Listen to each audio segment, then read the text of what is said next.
नमस्कार, KP news के Karnataka bulletin में आपका स्वागत है। मैं हूं अश्विनी आपके साथ। चलिए शुरू करते हैं आज की खबरों का सिलसिला। उससे पहले एक नजर आज के मुख्य समाचारों पर। सीएम सिद्धरामैया ने राज्य बजट का बचाव किया, 2026-27 के लिए अधिशेष का वादा किया। विपक्ष के नेता अशोक ने एसीएसपी टीएसपी फंड को दूसरे कामों में लगाने के लिए सिद्धरामैया सरकार की आलोचना की। ईडी ने रानिया राव सोना तस्करी मामले की जांच शुरू की, बेंगलुरु में 8 जगहों पर छापे मारे।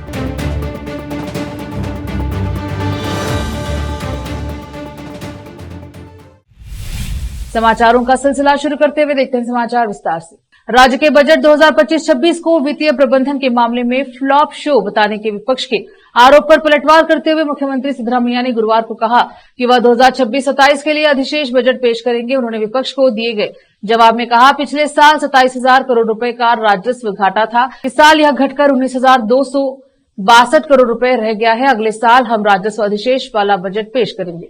विधानसभा में विपक्ष के नेता आर अशोक ने आरोप लगाया है कि राज्य का राजस्व बढ़ाने के लिए लोगों को शराब पिलाई जा रही है।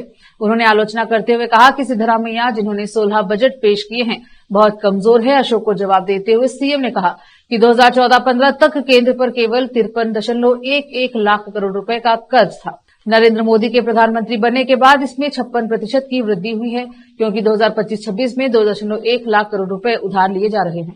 देश का कुल कर्ज बढ़कर 201 लाख करोड़ रुपए हो गया है। भाजपा के राघा ज्ञानेंद्र ने जानना चाहा कि सरकार का पूंजीगत व्यय कितना है, जबकि सुनील कुमार और भरत शेट्टी ने कहा है कि केंद्र उधारी का इस्तेमाल सही उद्देश्य के लिए कर रहा है। भाजपा के बीवाई विजेंद्र ने सुझाव दिया, यह राज्य का बजट है, संसद सत्र चल रहा है, इसीलिए यहाँ केंद्रीय मुद्दों पर चर्चा नहीं होनी चाहिए। उनका जवाब देते हुए सिद्धरामैया ने कहा, हमारी सरकार ने पूंजीगत व्यय को बढ़ाकर 83,000 करोड़ रुपए कर दिया है। उन्होंने कहा, संघीय व्यवस्था में केंद्र सरकार के मुद्दों पर चर्चा होनी चाहिए। विधानसभा में विपक्ष के नेता आर अशोक ने आरोप लगाया है कि मुख्यमंत्री सिद्धरामैया ने अनुसूचित जाति एससी और अनुसूचित जनजाति एसटी के लिए कल्याण के लिए निर्धारित एससी एसपी टीएसपी अनुदान को गारंटी योजना और अन्य परियोजनाओं को लागू करने के लिए डाइवर्ट कर दिया है। 2024-25 की कार्यवाही रिपोर्ट एटीआर का हवाला देते हुए अशोक ने कहा, सीएम द्वारा घोषित 80% विकास परियोजनाएं शुरू नहीं हुई हैं। 2025-26 के बजट पर प्रतिक्रिया देते हुए उन्होंने कहा, सिद्धरामैया को 2024-25 के बजट प्रस्तावों को क्रियान्वयन में अपनी गलतियों को सुधारना चाहिए। सीएम को यह घोषणा करनी चाहिए कि वे बजट में उल्लिखित करों के अलावा कोई नया कर नहीं लाएंगे। उन्होंने कहा, हर महीने नए एक कर लगाने की साजिश चल रही है। सिद्धरामैया सोमवार को सत्र के दौरान अपना जवाब दे सकते हैं। अशोक ने कहा, अनुसूचित जाति और अनुसूचित जनजाति के कल्याण के लिए निर्धारित धनराशि को गारंटी योजनाओं में लगाया जा रहा है। उन्होंने पूछा कि क्या सरकार यह पता लगा सकती है कि शक्ति योजना के तहत कितने अनुसूचित जाति और अनुसूचित जनजाति के लोगों ने मुफ्त बस यात्रा की। इस धारणा के आधार पर योजना के लिए धन आवंटित करना असंभव है। उन्होंने आरोप लगाया कि यह अनुसूचित जाति और अनुसूचित जनजाति के लोगों के साथ धोखा है। उन्होंने मांग की कि सरकार अनुसूचित जातियों के कल्याण के लिए निर्धारित 42,000 करोड़ रुपए के खर्च की जानकारी दे।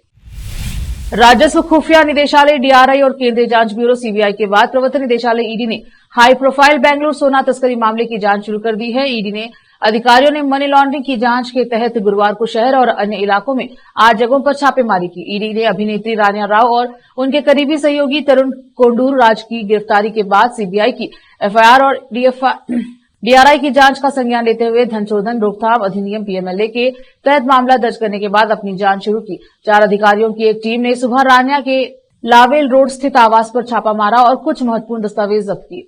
मनी लॉन्ड्रिंग के आरोपों पर नई दिल्ली में पीएमएलए के तहत प्रवर्तन मामला सूचना रिपोर्ट आईसीआईआर दर्ज की गई। रोकते समाचारों का सिलसिला लेते हैं छोटा सा ब्रेक।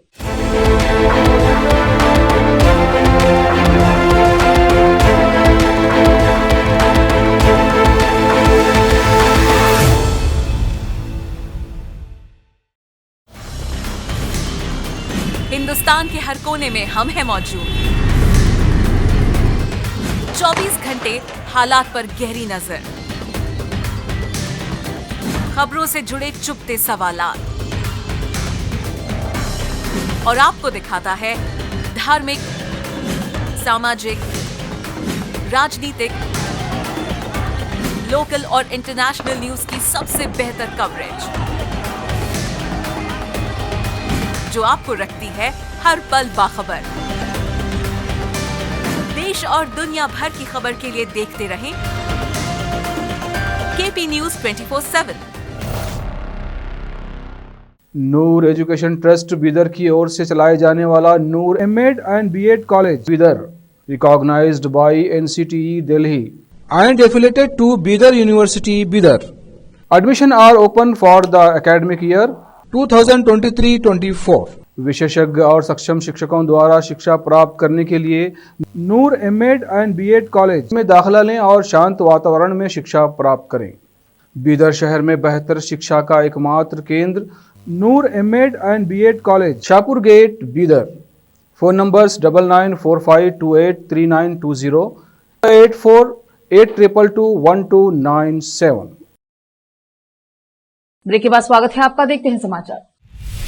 विधान परिषद में विपक्षी सदस्यों ने राज्य सरकार को घेरा और आरोप लगाया कि राज्य में कानून व्यवस्था ध्वस्त हो गई है। मैसूर में उदयगिरी पुलिस स्टेशन पर हमले, माइक्रो फाइनेंस कंपनियों द्वारा उत्पीड़न के कारण आत्महत्याएं तथा हत्या और बलात्कार की बढ़ती घटनाओं को सार्वजनिक महत्व का मामला बताते हुए विपक्षी सदस्यों ने स्थगन प्रस्ताव पेश करते हुए आरोप लगाया कि सरकार लोगों की सुरक्षा करने के अपने कर्तव्य में विफल रही।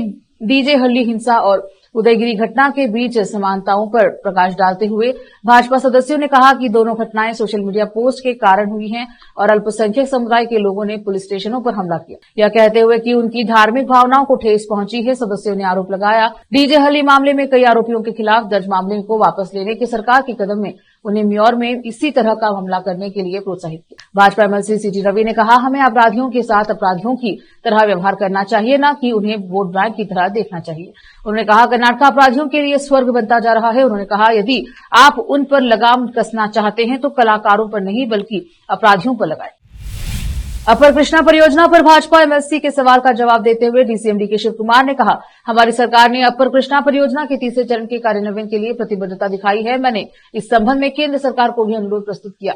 अगर भाजपा सदस्य दिल्ली जाकर केंद्र पर दबाव डाले और परियोजनाओं के लिए अधिसूचना जारी करे तो हम इसे एक साथ पूरा कर सकते हैं। डीसीएम अलमट्टी बांध की ऊंचाई बढ़ाने और अपर कृष्णा परियोजनाओं के तीसरे चरण के कार्यान्वयन के संबंध में परिषद के सदस्यों पीएच पुजार हनुमंत निरानी को जवाब दे रहे थे। उन्होंने कहा, सरकार अलमट्टी जलाशय की ऊंचाई 519.60 मीटर के बढ़ाकर 524.26 मीटर करने की मांग कर रही है।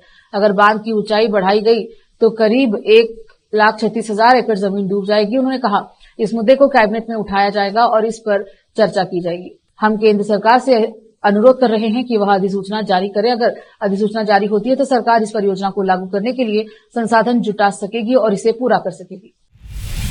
कर्नाटक उच्च न्यायालय ने शुक्रवार को पूर्व मुख्यमंत्री बीएस येदियुरप्पा और 3 अन्य के खिलाफ यौन अपराधों से बच्चों के संरक्षण पॉक्सो अधिनियम 2012 और आईपीसी के तहत दर्ज मामले में अपराधों का संज्ञान लेने के लिए विशेष अदालत द्वारा पारित आदेश पर रोक लगा दी। उच्च न्यायालय ने उन्हें अगली सुनवाई की तारीख तक विशेष अदालत के समक्ष व्यक्तिगत रूप से पेश होने से भी छूट दी है। न्यायमूर्ति प्रदीप सिंह येरूरू ने आरोपी येदियुरप्पा और अन्य के वरिष्ठ वकील सीवी नागेश और महाधिवक्ता के शशिकिरण शेट्टी की दलीलें सुनने के बाद अंतरिम आदेश पारित किया।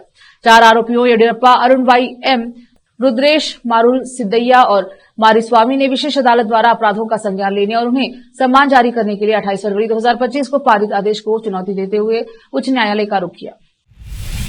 मुख्यमंत्री सिद्धरामैया ने उप मुख्यमंत्री डीके शिव कुमार को 22 मार्च को चेन्नई में संसदीय सीटों के परिसीमन पर चिंताओं पर चर्चा करने के लिए तमिलनाडु के नेतृत्व वाली संयुक्त कार्यवाही समिति जेएसी की उद्घाटन बैठक में भाग लेने के लिए नामित किया। तमिलनाडु के मुख्यमंत्री एम के स्टालिन के लिखे पत्र में सिद्धरामैया ने कहा कि समान विचारधारा वाले राज्यों को राज्य की स्वायत्तता के महत्वपूर्ण मुद्दों पर चर्चा करने की आवश्यकता है, जिसका हमारी राजनीति को नियंत्रित करने वाले सिद्धांतों पर गंभीर प्रभाव पड़ता है।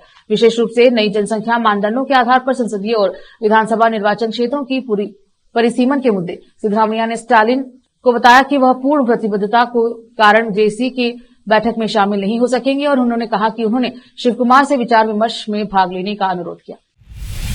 फिर से एक नजर आज के मुख्य समाचारों पर। सीएम सिद्धरामैया ने राज्य बजट का बचाव किया, 2026-27 के लिए अधिशेष का वादा किया। विपक्ष के नेता अशोक ने एसीएसपी टीएसपी फंड को दूसरे कामों में लगाने के लिए सिद्धरामैया सरकार की आलोचना की। ईडी ने रानिया राव सोना तस्करी मामले की जांच शुरू की, बेंगलुरु में 8 जगहों पर छापेमारी।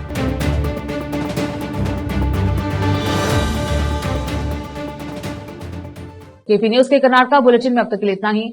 देखते रहे केपी न्यूज 24/7। धन्यवाद। देश प्रदेश और स्थानीय समाचारों के लिए केपी न्यूज 24/7 को लाइक, शेयर एंड सब्सक्राइब जरूर करें।